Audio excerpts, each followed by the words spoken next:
We're starting with this game so I can get back to playing it as soon as I'm done. Usually I like to think I'm good about not letting roguelikes sink their hooks into me, a talent you'll need to perfect if you're going to get into indie games. Granvir by Airborne Games, though, got me. I've only had it for around a week, and I've already put over 15 hours into it. Granvir is a 3D roguelike mech game that puts you in the driver's seat of a Granvir mech in a battle against the Millennium Corporation, a company who's trying to take over the planet. Why you're trying to stop them is up to you, as starting the game's theme of total customization is the selection of your backstory. You can choose between a few different backstories for your pilot at the start that determine what benefits you get as the game goes on. Scavengers get loot drops from destroyed mechs, heroes can find additional item caches in the level itself, mercenaries get to customize their mech to start out with. It's a change that makes it so your preferred playstyle gets a boost out of the gate. Speaking of mech customization, starting the game has you building your very own mech from the ground up. Give it legs, a body, and an engine, and from there you're kinda free to put whatever else you want on it. You can give it arms, or use side weapons like miniguns and rocket launchers. Using arms, though, gives you the ability to wield weapons like guns, swords, lances, and shields, but you can also equip weapons to your backport if your torso has them. You're free to fully customize your mech when you unlock more parts, and the parts you can find all have massively varying stats and abilities. You might find arms that are capable of single-handedly holding two-handed weapons, legs that give you a lunging dash, back-mounted cannons, which are upgraded by just adding more cannons. The customization goes deep. At the start of the game, though, you're gonna be bumming it with whatever you can get your hands on. Commander, I can't afford a second arm for the robot. How do you think the campaign's going? As for what that campaign actually looks like, you build your mech and get sent out into the field, moving from zone to zone, liberating villages, and destroying enemy mechs. The gameplay can seem very slow at first, since it's looking to give you the authentic experience of piloting a mech this big. You're slow as hell with the starting parts, and your weapons aren't very strong, so levels are going to take a while. Combat has a nice balance of risk and reward, with the choice between guns and melee. With guns, of course, having range on the opponents, and melee requiring you to get in their faces. But melee can also deal crowd damage easier, and doesn't use ammo. There have been plenty of times I've been caught out without ammo, and thankful I kept a melee weapon in my back pocket. However, this slower gameplay is just a feature of the early game. The longer you play, the more parts you'll get from drops around the map, and these seriously speed the game up. Fights start ending faster and faster, as enemies who would have taken a whole magazine to kill are down in a few shots. And the upgraded legs you can get make you super fast. Any legs that give you wheels let you zip around the map and shotgun people in the face. Man, roller skates and guns, this game really gives you... Oh, that's why I like this game! You can even find extra unique parts, like a torso that comes equipped with a scorpion tail that can attack independent of your hands, or a hookshot that brings you in close to deal big melee damage. On top of the paint feature, this makes up the backbone of Granvir's best feature. Building mechs is really fun. Finding parts out in the field, thinking up cool combos, or finding parts that you desperately need feels great. When you found fast legs that build up heat really fast, a core with a high heat threshold, or a cooling module are exactly what you need, and equipping them to your mech feels like everything's just clicking together. Finding your first weapon of a higher tier than your current one is a fantastic feeling, because it has an immediate effect on how you play. And that base gameplay is fun! The progression from picking your battles to wiping out the entire map is a lot of fun, going from tiptoeing around the enemies to running into their face and shotgunning it off. It also has a nice sliding scale of difficulty. At the start, you'll be fighting wimpy mechs with a sword, some small guns, and that's about it. But as you move up, you're gonna be getting bigger, bulkier enemies that come in much higher numbers. There's also a trade-off to the more aggressive style of play, where Millennium Corp will gain more attention with every mech you kill. and the more attention you get, the more they're going to send to stop you. It starts out easy, with them just sending in more mechs to kill, but by the end you'll be orbitally bombarded with massive missiles and fighting off elite-level enemies. By the end of the campaign, you're dealing with rods from God, massive spider mechs, and an ace pilot with all Tier 4 parts equipped. It's not easy, and it feels like shit when you lose a run deep in. 3 levels in. But it gives you incentive to improve next time. If you do die, you're allowed to take 2 of the parts from your previous mechan with you to the next run, and also save others to select in later runs. You can also improve in the in-between mission hub area. Whenever you finish a mission, you can improve your mech by swapping out parts, buy new parts and more ammo, store items for later use, and help out the resistance force to earn some small rewards. The balance for this is that you have limited time to spend in the hub area, so you have to be careful with what you pick. Customizing your mech is enticing, but it also takes a long time. Getting scrap metal seems like a lame reward, but when you're hard up for time and money, and the mechanic takes so much of both, it might be worth it to fix up your mech for free. What could go wrong? Alright, one of these buttons should move the mech forward. Well, my arms are gone. Okay, so this is a weird quirk of the game, but whatever's going on with the controller mapping is messed up. Depending on which hand is holding a weapon, or if you've unequipped and re-equipped a weapon, it can cause problems like changing your controller mapping or unloading guns. Both of these can be fixed, but only after you find out there's a problem, and sometimes that's too late. Also, why does the game have a limited amount of keys it's allowed to map controls to? You have a drop-down menu that gives you the keys you can bind your controls to, and a button to the side that allows you to press whatever button you want. As long as it's a button on the list, why is that a thing? I get it must be complicated to make it all work with how modular the mechs can be, but it can get really annoying if it's what does your run in. That run as well ends off with a fight against the final ace mech of the Millennium Corporation and finishing the game. Kinda. The game has a free download demo called Zero Front that is just this first campaign of the base game as a standalone demo. The real game has a second campaign that vastly expands on what Zero Front does. This time, the map is much, much bigger, and filled with more to do. Instead of just getting to the base at the end, now you have to take out targets on the way, like anti-aircraft cannons, satellites, and other ace pilots. The longer campaign means that you have to wait longer to get the highest tiered items, but you also get a lot more of them. And the story, which didn't get much focus in Campaign 1, is expanded on a lot in Campaign 2. You can talk to your handler, settlers of the native land, and even talk other ace pilots to provoke them immediately instead of having to provoke them in the level you find them in. The terrain also gets an update, as dotted around the maps are mini challenges you can do to earn more upgrades, like defending a point or fixing a power generator.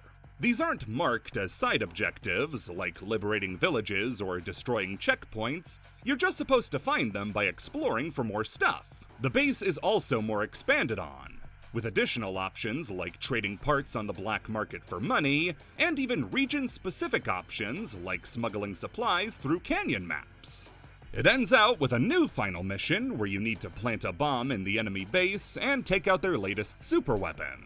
It's clear that after finishing Zero Mission, the devs had so many more ideas for what they could do with this framework, and decided to expand upon it with a second campaign.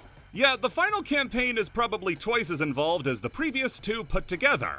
Campaign 3 starts with you sieging a city to use as your home base, and from there you go from zone to zone, attempting to find the enemy base and destroy it. The randomized nature of the base's location means that, unlike the other ones, which were a flat race to one side of the map, this one lets you explore everywhere to try to find it, collecting even more resources than before, since now you're really gonna need them. Campaign 3 introduces base building to the game, as, since you're in uncharted territory, you need to build up the resistance from nothing. You have to hire staff to get access to the resources you had in the previous bases. Here you don't have access to the black market, you have to pay for the connections to talk to them. You can build up manufacturing wings that allow you to build parts on your own, on top of increasing the efficiency of places like the mechanic, getting you more parts and more repairs in less time. The terrains again get an upgrade as now they've added in biomes like tundras and boneyards with hot water springs. Honestly, my only major complaint with the game, besides the weird controller mapping issue, is the music. I think there are only 2 songs in the game, one for fighting and one for base building. Not game-breaking or anything, but I'd really like more to listen to. Even just having different music for each biome. Aside from that, really can't complain. The 3 campaigns each provide a perfect experience for players depending on how much time they have. Either a short romp, a more complicated tour, or a full-on management game with giant robots on the side. If you give yourself the time to learn the game, you're gonna love it.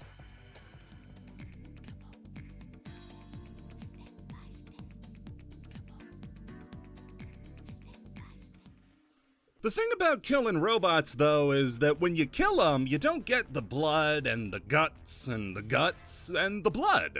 Jackal has found a way to fix that problem. Jackal, by Transhuman Designs, is an upcoming game that, at the moment, is only in demo form. All of the games today have free demos for you to try before you buy, but only Jackal and one other are exclusively demos. Jackal puts you in the cheap dress shoes of an assassin in 1970s Las Vegas, rolling up to a job with a fistful of fingers and expecting to get the job done. How are they supposed to identify him if I cave his face in? He's also voiced by Matthew Curtis, who you might know better as... Wow, I usually don't get 2 choices. You might actually know him as Byron from I Am Your Beast, and he's the game's sole voice talent, despite there being 2 voiced characters. I'll explain in a bit. It's been a bit. God lives in your brain. You're followed on your quest to find limitless cocaine by the Egyptian god Anubis, who has a rapport with our assassin friend. Anubis is like a bum hanging out in the back of your car and spending all of his money on impeccable fashion. I'd be tempted to say this is a stylistic choice and not meant to be taken literally, but he does give me the power to teleport, so unless he's real, they've been hiding a big side effect of mescaline. On the gameplay front, I'd say Jackal's biggest inspiration is either the Hotline Miami level from Travis Strikes Again, or the Hotline Miami scene from John Wick 4. It's one of those! The average Jackal level has a set amount of bad guys that need to be killed. You dispatch them with brutal efficiency, die a few times along the way, and get on to the next one. The controls are simple to pick up for anybody who's played Hotline Miami. You get a top-down view of the action, melee attacks, takedowns, weapons, not much new to report from there, but what is there is worth mentioning. There's a greater focus on environmental combat in Jackal, with you being able to slide across tables, kick chairs across the room into people, shoot through doors and thin walls to get the drop on people. It's a lot of stuff. In the demo alone, you get a level in the back alleys where you can take people out by kicking dumpsters into them and grabbing the weapons that fall out. The game being 3D instead of pixel art like Hotline Miami leads to a lot more environmental destruction. Furniture getting knocked around and backgrounds getting demolished as you kill the entire building. The environments are also packed with civilians just enjoying the locale that you can either kill for no reason, or get killed for an amazing reason, as they act as meat shields when somebody finally pulls a gun. The mind immediately goes to calling it a Hotline Miami knockoff, but really it does more than enough to make itself distinct. You can get punched twice before flatlining. The biggest change in the system, though, are the spells. Las Vegas, magic hotbed, overrun with wizards high off their tits on that booger sugar. At the start of a mission, you can pick between different spells you unlock while playing, each one having a dramatic effect on gameplay. The masks in Hotline Miami had noticeable effects, but the spells let you walk through walls and turn enemies against each other when used.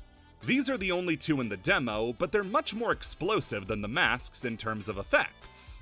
Except Phil. You're also going to run into something you might not in a Hotline Miami level, like when you have to kill this guy and then get away from his pet. Whatever, I've kicked dogs so hard their heads have come off. What's this thing going to do? The mighty Sobek! Speaking on the style, this is another place where the game feels distinct from Hotline Miami. The two have totally different settings and aesthetics, with somebody only drawing the conclusion that it copies Hotline Miami if you look skin deep. Jackal focuses much more on a psychedelic feeling.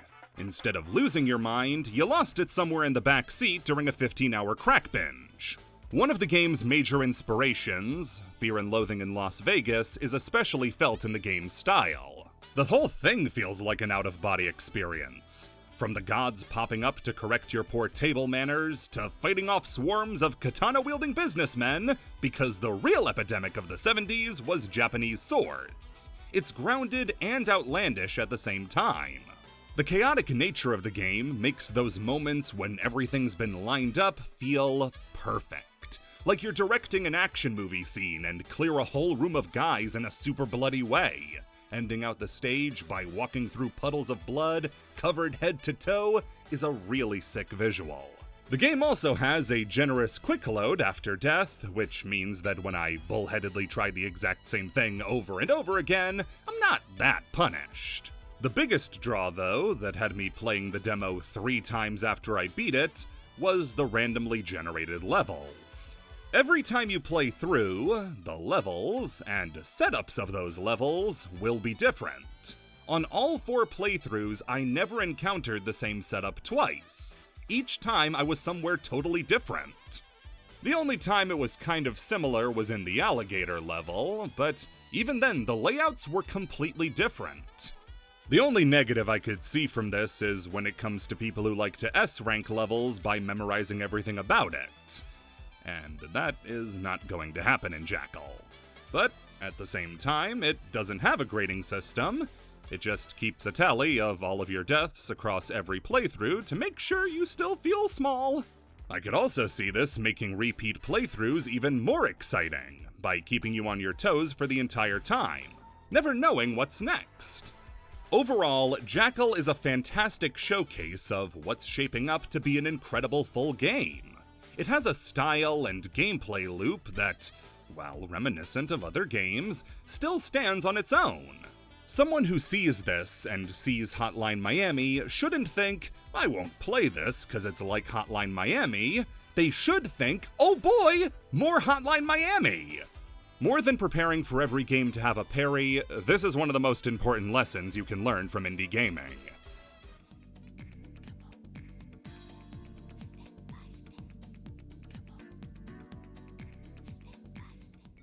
Okay, I've been killing a lot of people recently. I need to play Paper Mario.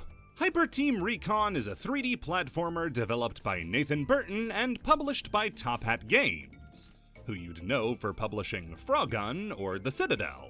Hyper Team Recon has you playing as 3 scouts for an alien race of shape-shifting slimes called the Isles.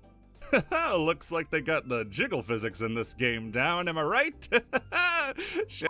The 3 disguise as humans to investigate Earth to see if it's habitable for their race after their planet was taken over by invaders, which left all but 6 of them in cryosleep. All I'm asking for is for the commander to turn into a girl too, and they keep the mustache. On the way down, Ember, you'd never guess that's the red one, crashes the ship and strands them all in different corners of the world, and they have to all meet back up and report home. The plot is intentionally very simple. Each level plays out more like a Saturday morning cartoon episode rather than a serious overarching narrative, and it works fine for that purpose. The adventure has its urgency, but it's never treated like the end of the world, even though it is. You move from level to level, working towards that greater goal, but without sacrificing your enjoyment of each place you find. And you do find some great locales.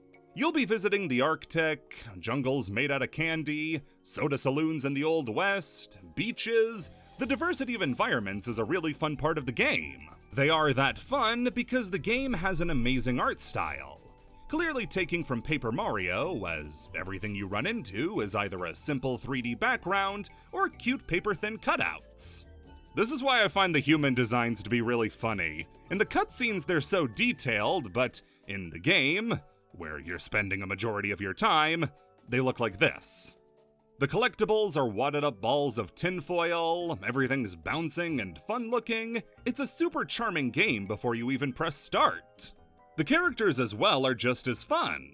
The game's non-serious attitude extends to the dialogue as it's packed with jokes and references. Like to how the 3-player characters are just the mage sisters from Kirby Star Allies. What, do you think I didn't notice? The dev noticed, how could I not?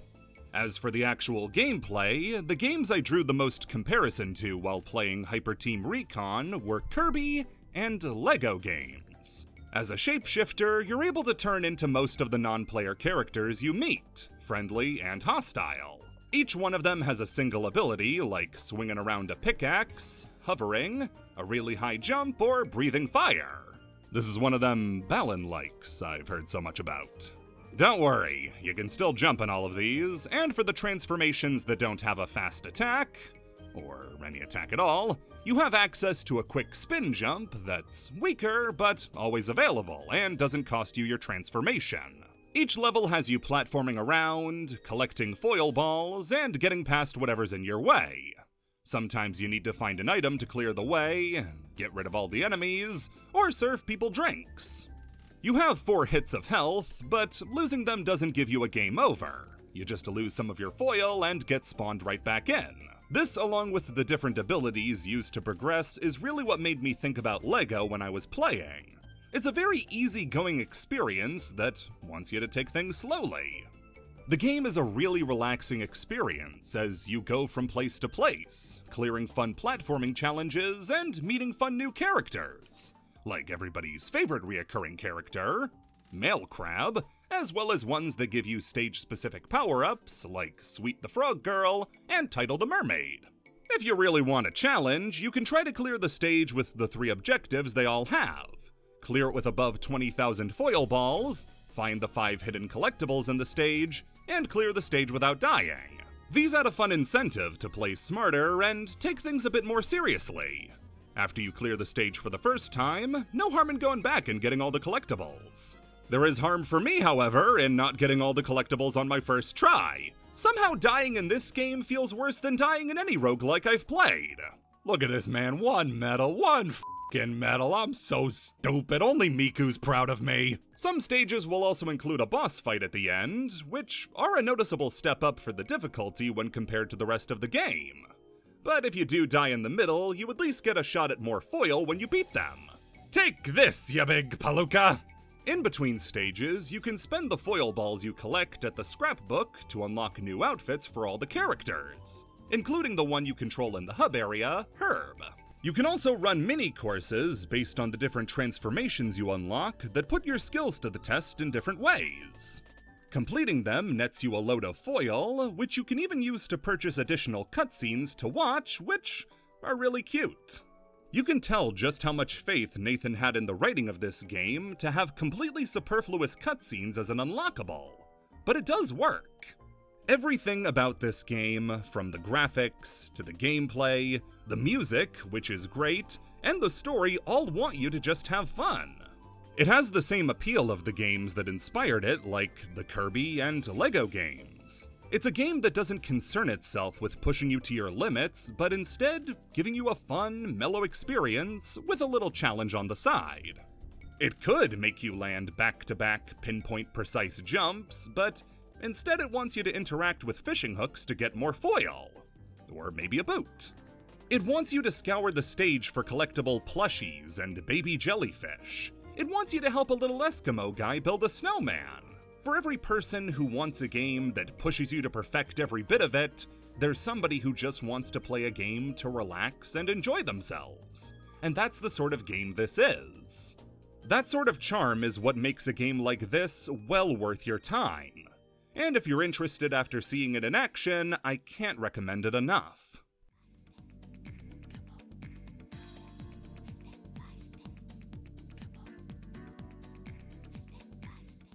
Alright, that was enough time spent not playing a roguelike. It's back to the grind. Eclipse Breaker is a game by Lunar Workshop that wants to be a PS1 RPG from the 90s that time forgot. That's literal, by the way. The plot of the game is that your character, Ember, a coincidence, but a fun one nonetheless, was a part of a team of adventurers trying to save the sun from an evil goddess trying to snuff it out, and was petrified into stone. After 25 years, you reawaken and find out the rest of your team died. And she succeeded. The sun is no more, and now you're just fighting for revenge. This is framed in a meta way as you reopening a years-old save file for a game after dropping it, and the game bombards you with updates and notifications.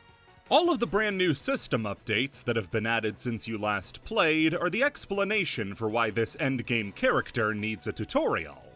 And even if it doesn't get used much, and is mostly just setup, I think it's a really funny joke to have this be the framing device. The actual gameplay is an active time RPG, with you having the option to attack, cast a spell, use a special move, or use your ultimate, all tied to a cooldown bar that lets you make your moves. My first thought when I saw this was, oh, it kinda plays like Final Fantasy XII.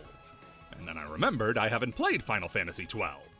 And a lot of other people haven't either, so maybe they won't notice if I'm wrong. Those that have played it are still stuck at the Yzmat boss fight, and will be till the day they die! What do you mean he can reflect your healing spells onto himself? My assumptions weren't too far off, though, since two of the biggest inspirations for the game are Final Fantasy VII and Parasite Eve. Parasite Eve especially applied the active time battle system to a non-turn-based genre, where positioning was important. So I see a lot of that game's influence in this one. Whenever you take an action, your stamina bar gets depleted and you have to wait for it to come back. And the enemies work the same.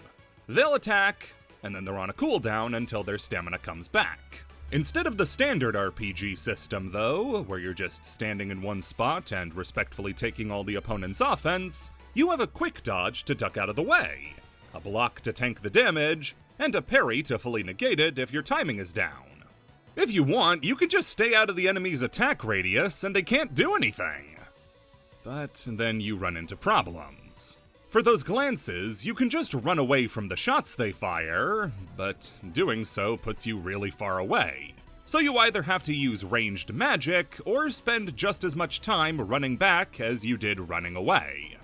Their shots track you, so dodging isn't an option, but their shots are weak enough that blocking them negates all damage.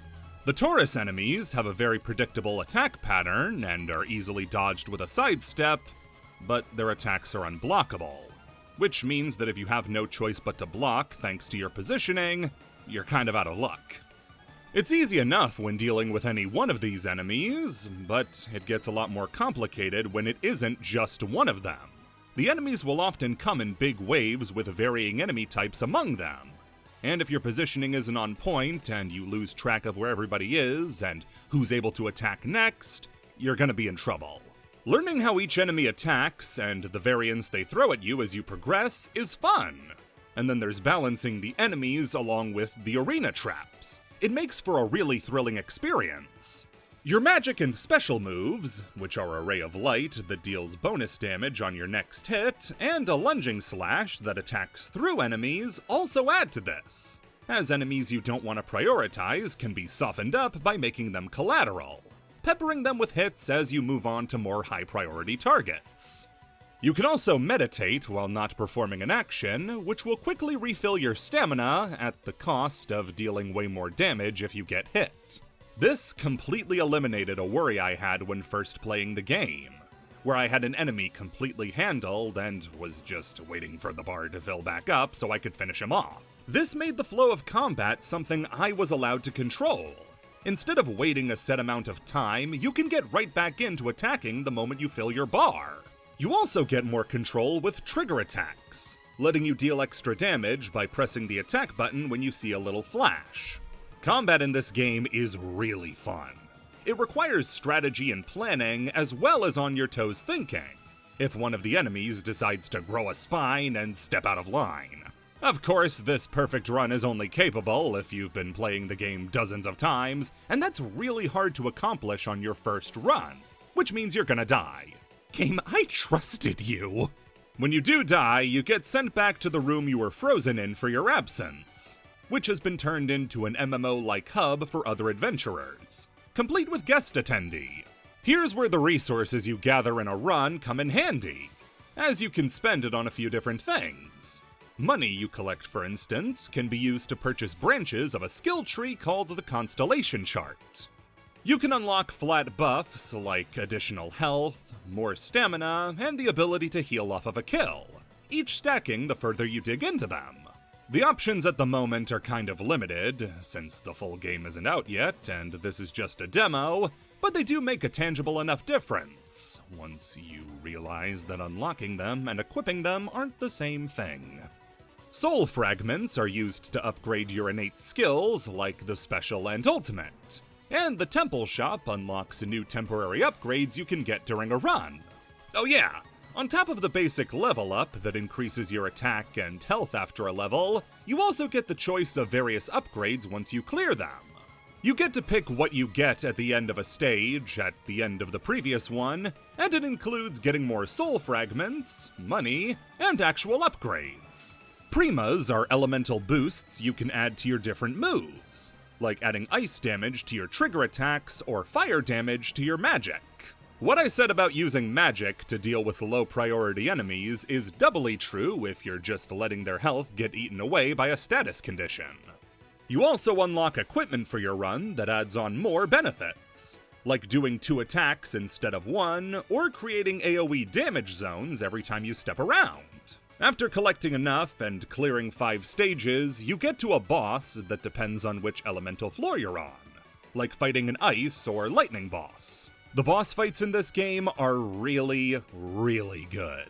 You get the challenge of a much tougher enemy with more health and flashier attacks, but the damage isn't too much higher compared to the average enemy encounter. At least as long as you're not taking shots to the back. This means the challenge isn't so much getting your health wiped in one attack. That happens if you just keep making a bunch of little mistakes. If you keep your nerve and don't mess up, you can whittle the boss down bit by bit and take out larger chunks with your ultimate. These aren't damage checks, they're genuine skill checks to see how you're handling the game's different methods of testing you. Like the lightning boss setting up a protective barrier around himself that applies shock if you get too close. Stick back and use magic to prepare for your next attack. The ice boss throws out some projectiles and slashes you can block, so just block. Don't get fancy because some of the harder to avoid attacks will eat your health if you don't have some to spare. It makes ending a floor really exciting because it feels like you can beat it no matter how your run went. You don't need an item combo or a busted skill, you just need to know how to beat the boss. It's a lot like Dark Souls like that. If you want to try it out, you can either download the demo to experience the full thing, or download the separate, not quite a demo, Boss Rush, where you can tackle the game's bosses back to back. However you want to play it, I think Eclipse Breakers is going to be a really big game when it finally launches. It has everything to succeed. The only thing it's missing right now is players.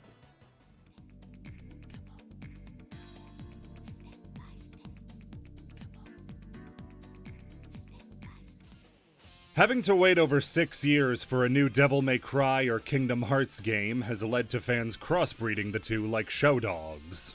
The final game for today is Geno Kids, developed by Nuke Fist, a 2-man studio.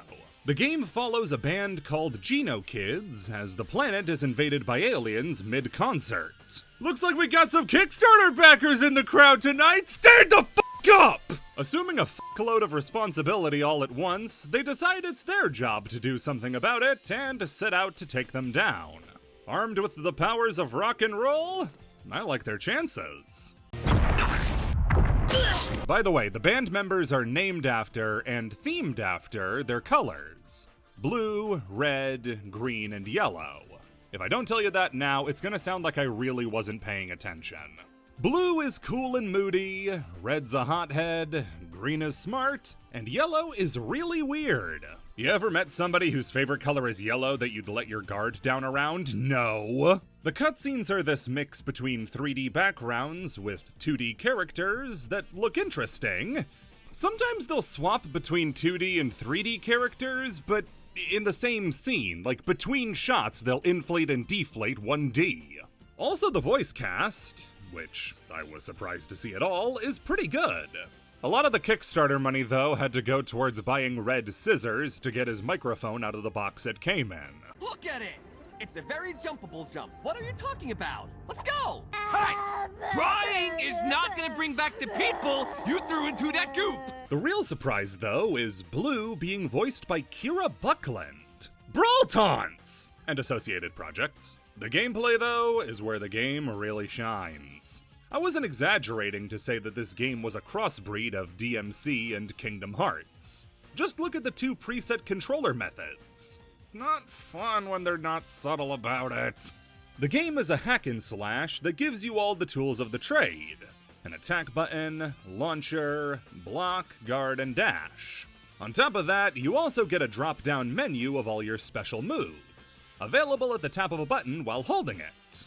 I haven't played Kingdom Hearts. I think this is from it, but my immediate thought when I saw it was Tekken 7's special move assists. You also unlock a devil trigger later on that buffs up your attacks and heals you slowly while you're in it and dealing damage.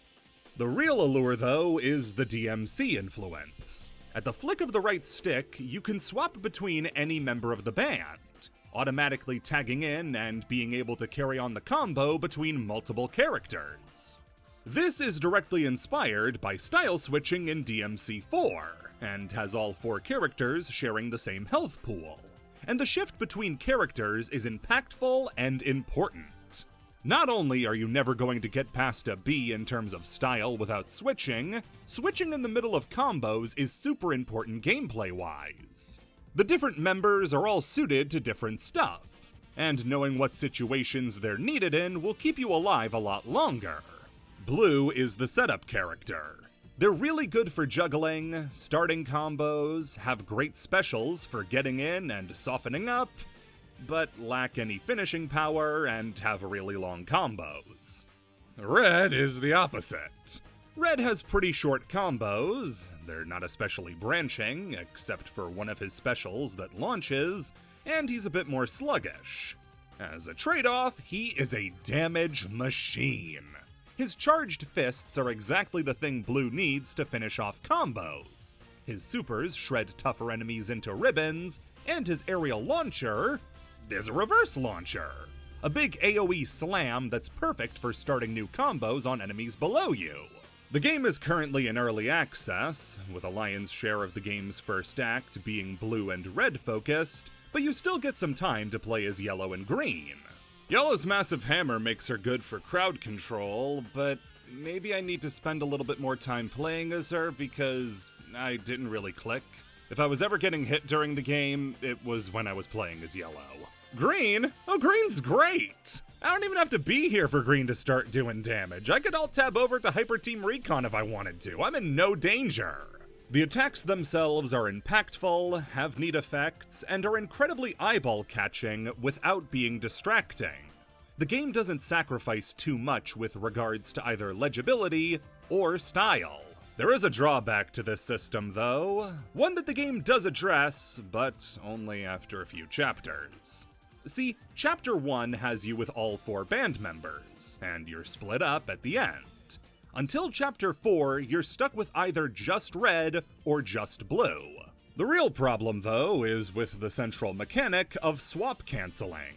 If you get hit by an attack, you can swap out to another band member to negate the knockback and hit stun, instantly getting back into the fight. That is impossible during these early levels, which means that attacks you'll be able to avoid and recover from later are just gonna beat you down for now. The idea of collecting different styles as you go on is fun, but the problem it presents for the average playthrough is unavoidably frustrating. Once you do get red and blue, though, the game really delivers on all the promise it sets up for itself. The game is extremely rewarding feeling. The combat works perfectly, flowing from one enemy to the next, dodging and parrying as you clear whole rooms without ever touching the ground. It combines style and skill in a way that makes you really proud of the rating you get at the end of a section. Even if that grading sometimes makes no sense. I'm sure there are some systems working under the hood to calculate this that I just don't understand, but I feel like the rating at the end of a section is up to a dice roll sometimes.